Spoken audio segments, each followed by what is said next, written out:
میرے نبی پاک علیہ السلام نے فرمایا قیامت کے دن ایک آدمی کے لیے جنت کا دروازہ کھولا جائے گا، وہ دوڑتا ہوا جنت کی طرف جائے گا، جب دروازے کے قریب پہنچے گا تو دروازہ بند کر دیا جائے گا، وہ پھر آئے گا، پھر دوڑے گا، پھر جنت کے قریب جائے گا، پھر وہ دروازہ بند ہو جائے گا، پھر مایوس ہو کے آئے گا، پھر کہا جائے گا واپس آ، کھل گیا دروازہ، کئی بار آئے گا، کئی بار جائے گا، روئے گا، تڑپے گا، پریشان ہوگا، فرشتے سے کہے گا یہ میرے ساتھ کیا ہو رہا ہے؟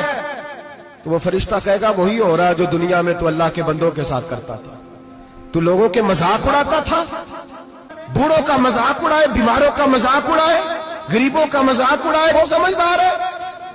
میرے نبی کریم علیہ السلام نے فرمایا رب کریم کے فرشتے کہیں گے تو بندوں کے ساتھ ایسا کرتا تھا، آج تیرے ساتھ ایسا ہوگا۔ میرے بھائیوں بہت زیادہ نہیں کرتے لوگ آج مذاق؟